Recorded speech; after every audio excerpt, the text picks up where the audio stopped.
Hi అండి. అందరికీ నమస్కారం. Welcome to my channel. ఈ వీడియోలో ఏపీ సివిల్ పెన్షన్ రూల్స్ 2026 ముసాయిదా అయితే విడుదల. పెన్షన్ కంప్యూటేషన్ ప్రయోజనాలపై ఉద్యోగ సంఘాలకు ఆహ్వానం.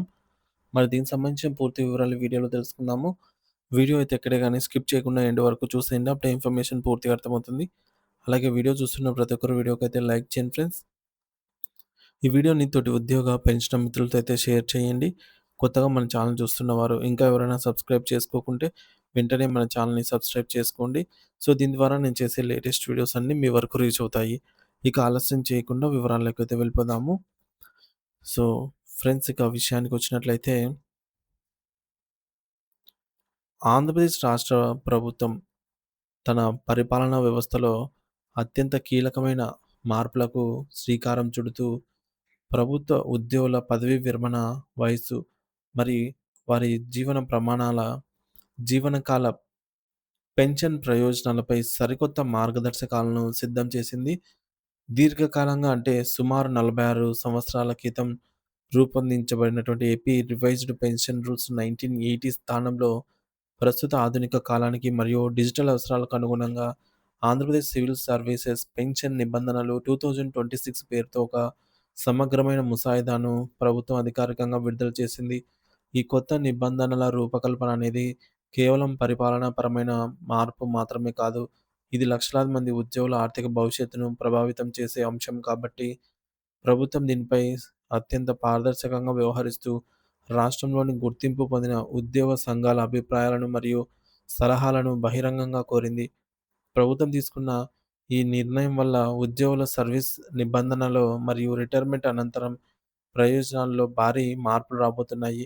మరి వీటిని ప్రతి ఉద్యోగి క్షుణ్ణంగా అర్థం చేసుకోవాల్సిన అవసరం ఎంతైనా ఉంది.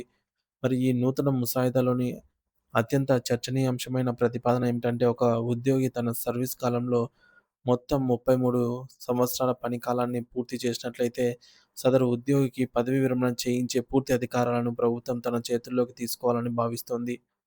అంటే ఒక ఉద్యోగికి ఇంకా పదవీ విరమణ వయసు ఉదాహరణకు 62 ఏళ్ళు రాకపోయినా గూడా, వారు కేవలం 33 ఏళ్ల సర్వీస్‌ను పూర్తి చేస్తే చాలు. ప్రజా ప్రయోజనాల దృష్ట్యా వారిని విధుల్లో నుంచి తప్పుకోమని ప్రభుత్వం ఆదేశించవచ్చు. ఈ నిబంధన వల్ల ప్రభుత్వానికి పరిపాలనలో కొత్త రక్తాన్ని నింపడానికి లేదా సీనియర్ ఉద్యోగుల స్థానంలో యువతను నియమించుకోవడానికి అవకాశం కలుగుతుందని ప్రభుత్వం భావిస్తోంది. అయితే ఇక్కడ గమనించాల్సిన విషయం ఏమిటంటే, ఇలా 33 ఏళ్ల సర్వీస్ నిండిన వారిని అకస్మాత్తుగా తొలగించడం కాకుండా, వారికి కనీసం 3 నెలల ముందుగానే నోటీసులు జారీ చేయాలి. లేదా ఆ 3 నెలల కాలానికి సమానమైన జీతభత్యాలను ముందే చెల్లించి వారిని గౌరవప్రదంగా పదవీ విరమణ చేయించేలా నిబంధనను సిద్ధం చేశారు. మరి ఈ ప్రతిపాదన ప్రస్తుతం ప్రాథమిక దశలోనే ఉంది కాబట్టి దీనిపై ఉద్యోగ సంఘాల నుంచి వచ్చే తీవ్రమైన వ్యతిరేకత లేదా మద్దతును బట్టి ప్రభుత్వం తన తుది ఉత్తర్వులలో మార్పులు చేసే అవకాశం ఉంది. 33 ఏళ్ల సర్వీసు నిబంధన వెనుక ఉన్నటువంటి మరొక ఆర్థిక కోణం ఏమిటంటే, ఒక ఉద్యోగి 33 ఏళ్ల పాటు నిరంతరాయంగా పనిచేస్తే వారు పదవీ విరమణ చేసిన తర్వాత ప్రభుత్వం నుండి అందే పెన్షన్ ప్రయోజనాలను 100% పొందేందుకు అర్హత సాధిస్తారు.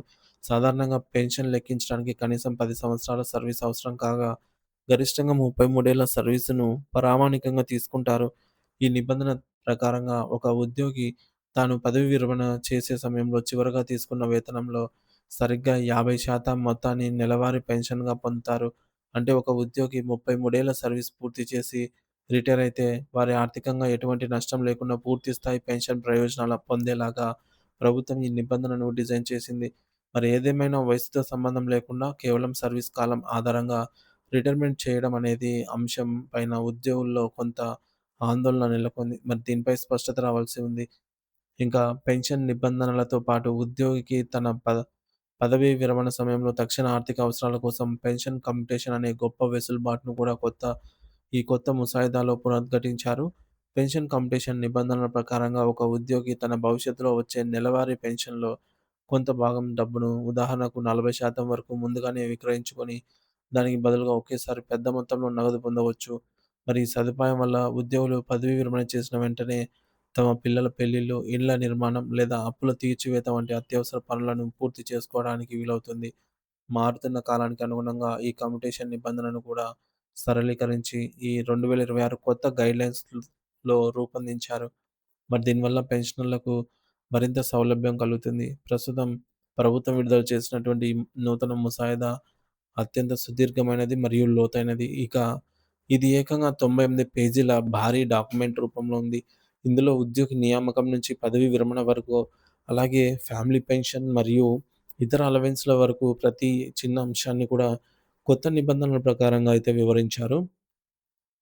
1980 నుండి అమల్లో ఉన్నటువంటి పాత పద్ధతులకు స్వస్తి పలుకుతూ డిజిటల్ చెల్లింపులు మరియు ఆన్‌లైన్ సర్వీస్ వెరిఫికేషన్ వంటి అంశాలను కూడా ఇందులో జోడించినట్టు తెలుస్తోంది. ఈ 98 పేజీల నిబంధనను క్షుణ్ణంగా పరిశీలించి, అందులో ఏమైనా అభ్యంతరాలు లేదా సవరణలుంటే వాటిని ఈ నెల 20వ తేదీలోపు లిఖితపూర్వకంగా అందజేయాలని ప్రభుత్వం ఉద్యోగ సంఘాలకు గడువు విధించింది. ఈ గడువు చాలా తక్కువగా ఉందని, ఇంత పెద్ద డాక్యుమెంట్‌ను అధ్యయనం చేయడానికి మరికొంత సమయం కావాలని కొన్ని సంఘాలు కోరుతున్నప్పటికీ, ప్రభుత్వం మాత్రం త్వరితగతిన ఈ ప్రక్రియను ముగించాలనైతే చూస్తోంది. ఉద్యోగ సంఘాల నుంచి అందే అభిప్రాయాలను క్రోడీకరించిన తర్వాత, ప్రభుత్వం వాటిని మన్ మంత్రిమండలి సమావేశంలో చర్చించి, ఆపై తుది నిర్ణయం తీసుకుంటుంది. రాష్ట్ర ఆర్థిక పరిస్థితిని మరియు ఉద్యోగుల సంక్షేమాన్ని సమతుల్యం చేస్తూ ఈ తుది ఉత్తర్వులు విడుదల కానున్నాయి.